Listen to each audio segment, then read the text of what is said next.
Je suis Laurent Birs, président de la société Apex Drone. Apex Drone est une société spécialisée dans la dronique, bien évidemment, spécialisée dans la formation, spécialisée dans le service, la prestation, mais aussi la recherche et le développement et la distribution de produits extrêmement dédiés aux solutions les plus pointues dans le domaine de la sécurité, sécurité civile, sécurité publique et sécurité militaire. La raison de notre présence sur Eurosatory, c'est bien évidemment de percer de nouveaux marchés, présenter de nouvelles technologies que nous développons conjointement avec nos amis israéliens et nos amis chinois, puisque nous sommes les seuls à proposer sur ce salon une solution unique de contrôle de drone via la 4G.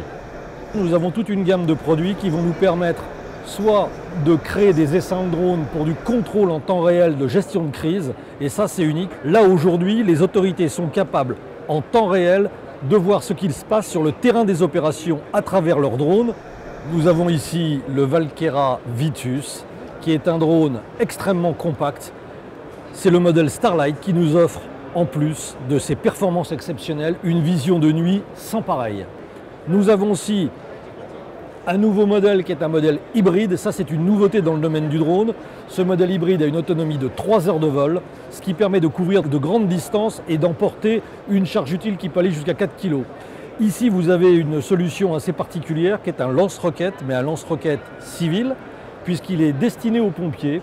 Et la roquette que tire ce canon de 60 mm est une roquette destinée à éteindre les incendies, les sinistres, dans des endroits inaccessibles, généralement aux instruments, aux outils des pompiers. C'est-à-dire qu'une grande échelle, à partir du moment où elle est arrivée en bout de course, dans une tour, dans un endroit difficile d'accès, le drone va pouvoir prendre sa position, vous allez déclencher le tir, la roquette va passer à travers la fenêtre et va consumer instantanément tout l'oxygène qui se trouve dans le local et ainsi éteindre l'incendie, éteindre le sinistre.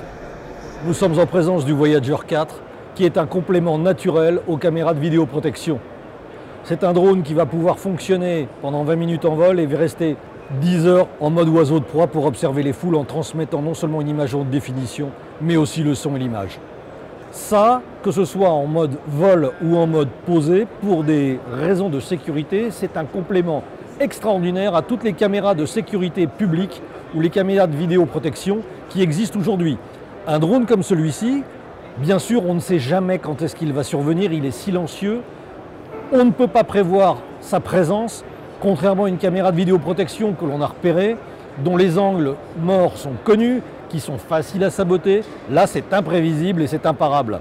Le QL1200 est un drone qui est assez comique dans la mesure où sa mission, très brièvement, c'est de projeter des boules puantes sur les foules, sur les manifestants, pour justement les dissuader. Ce n'est pas du tout dangereux, mais c'est extrêmement dissuasif. De plus, il est équipé d'un haut-parleur pour transmettre des messages de dispersion éventuellement.